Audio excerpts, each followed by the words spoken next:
Good morning, ladies and gentlemen. And for today, before we start, please let me introduce myself. My name is Parikeya Rasami, and for today, I would like to present to you about the social issues, the topic of overpopulations and poverty. But why am I presenting two topics at once? It is because these two topics are connected. But how? Let's see first the video about how these two problems are connected.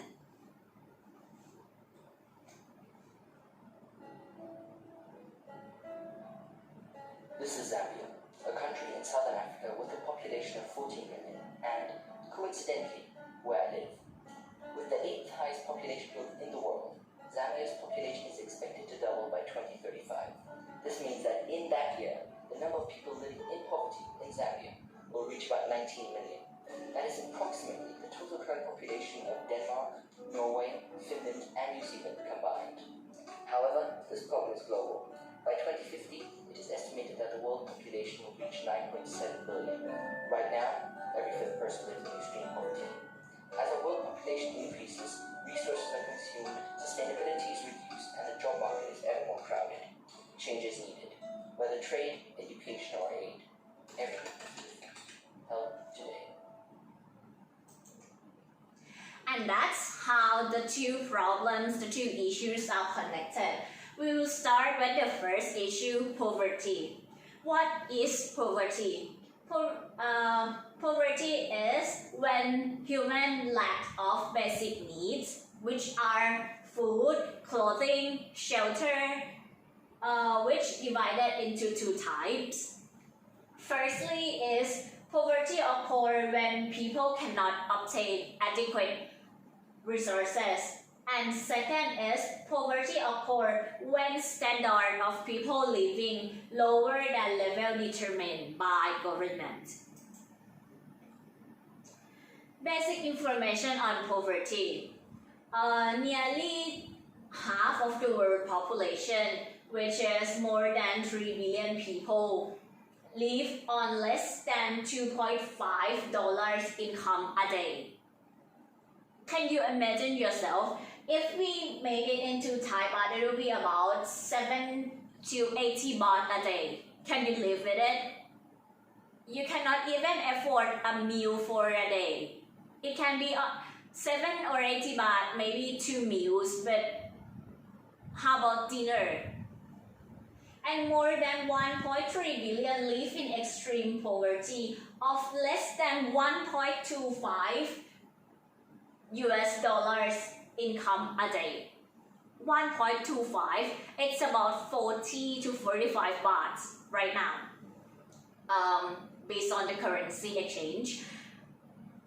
You can only buy one meal, not even thinking about tomorrow or saving when you have to go to hospital or you want to buy something else that is needed. 1 billion children worldwide are living in poverty. This information is according to UNICEF. And also 22,000 children die each day of poverty because they have nothing to eat. Their family cannot afford to buy them food. Sometimes if you have seen the video or some online sources, they even eat soy or sand or rocks. All those will give them like salty taste.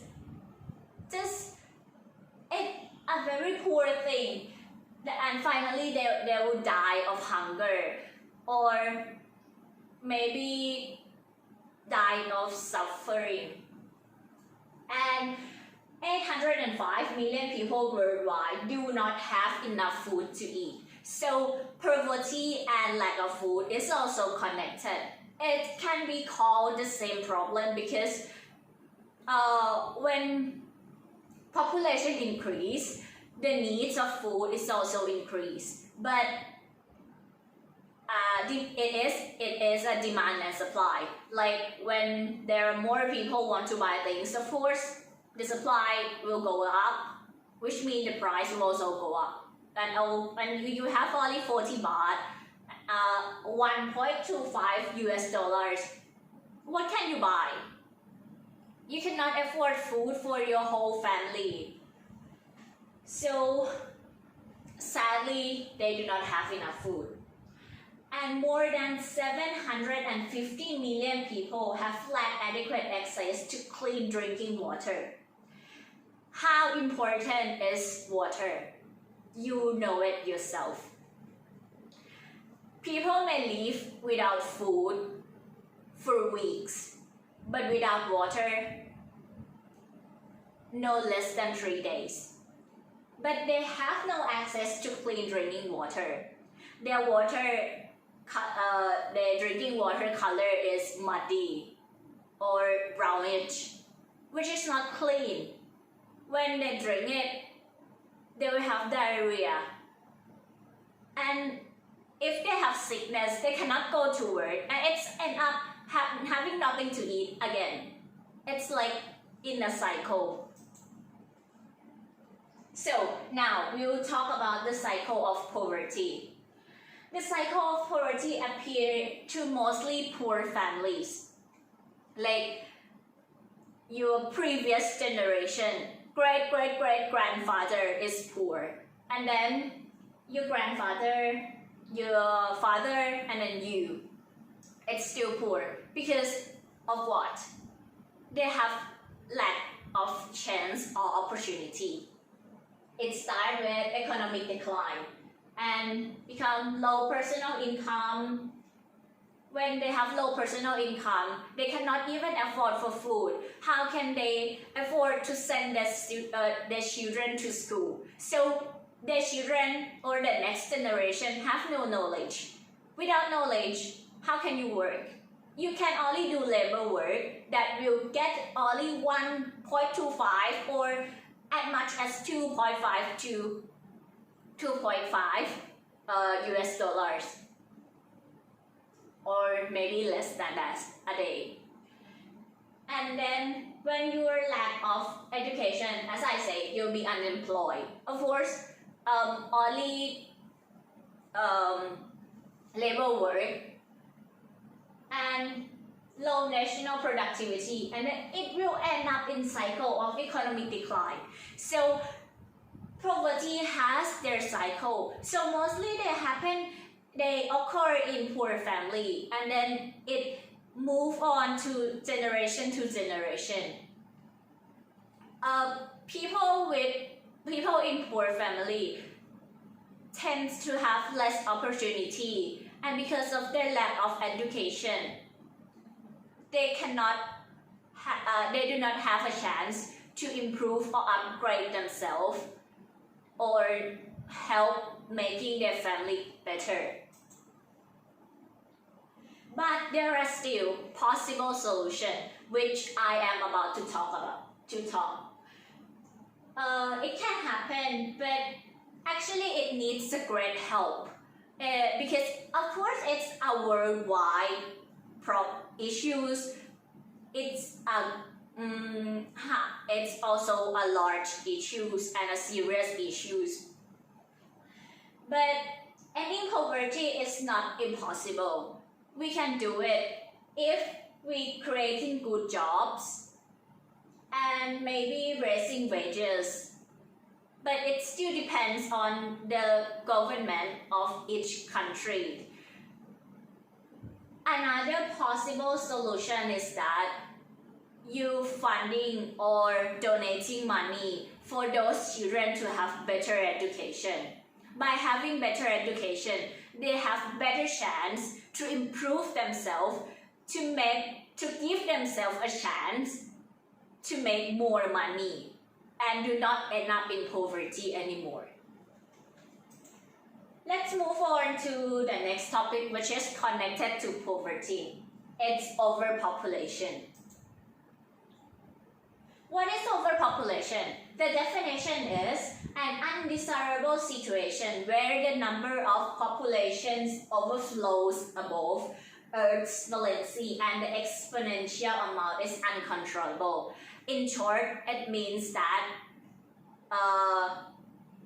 birth rate is a lot more than death rates, and the population is unbalanced.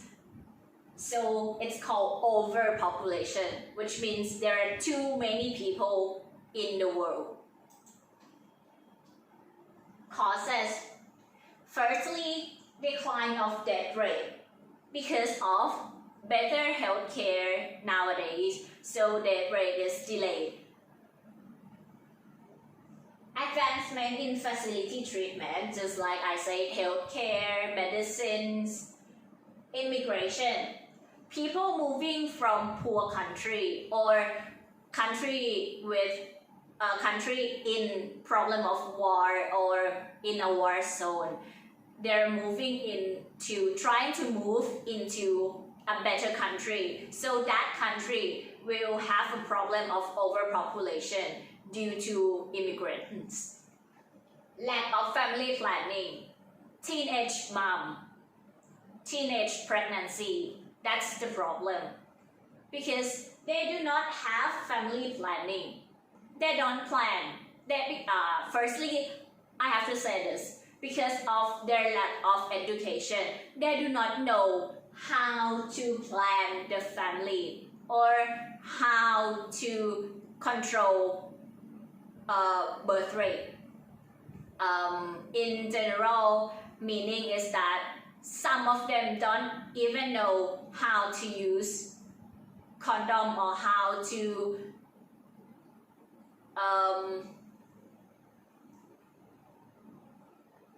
have sexual intercourse without getting pregnant, and also more hand to overcome poverty. Decline of death rates. I have provided you with a chart that says that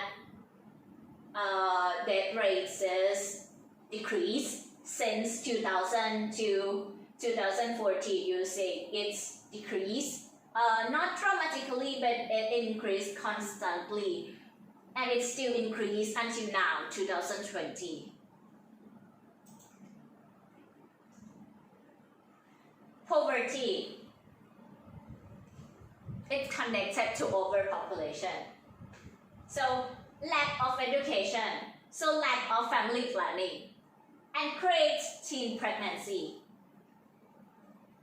Or because of poverty, poor family, they need more hand to do work, so they think they will bear more children to help them doing their work.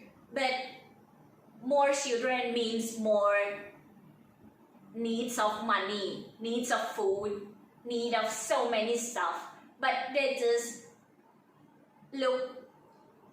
they just have short sight, just like they need more people to work, but they have no money to hire anyone. So they will bear one child or more child to help them with work.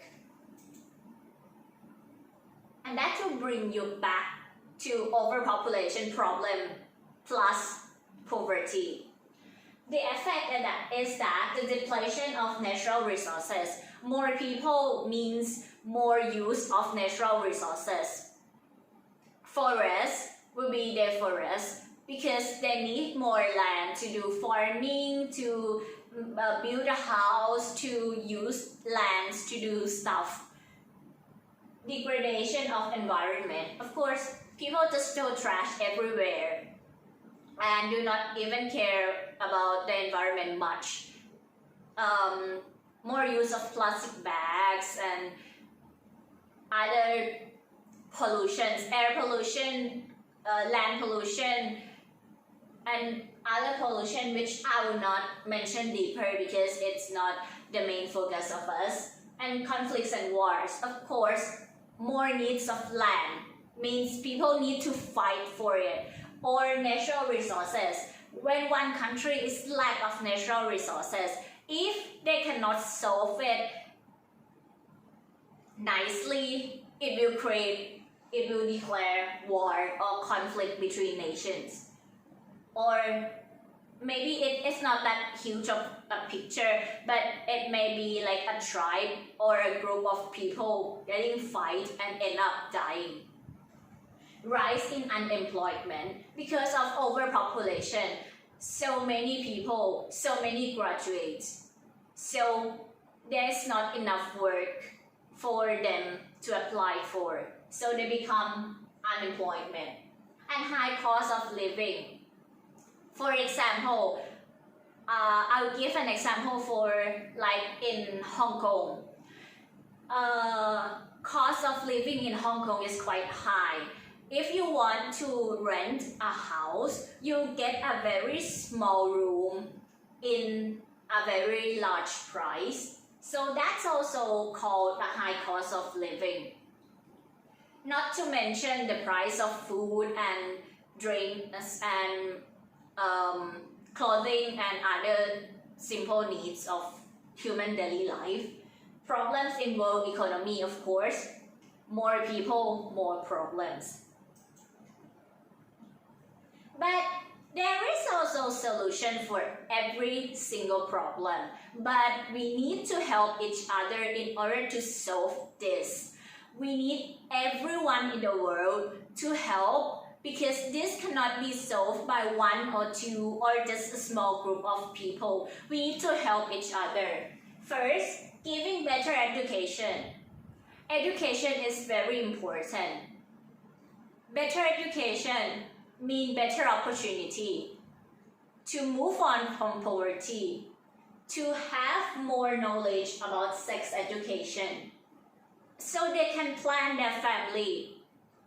They plan to get married, their income is this amount, so they can raise about 2 children. Okay, they plan 1 children and then 2 to 3 years to save more money and then have another children. That's family planning. But they need education in order to know that. Increase awareness of family planning. I've already mentioned that. And tax benefit and concessions. It means that countries with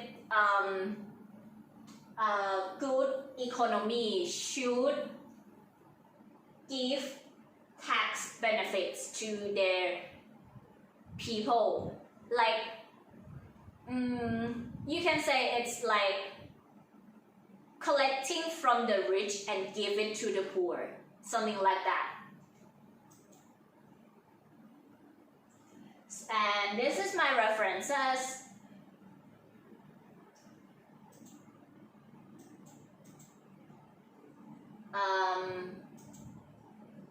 I don't think you have any questions with it, because I already mentioned what is the connection between the two problems, the two issues, and how important is it in your daily life. So I think that is for today. Thank you very much for participating in my presentation today. I am so thankful for you to listen and take part in my presentation until the end. Thank you.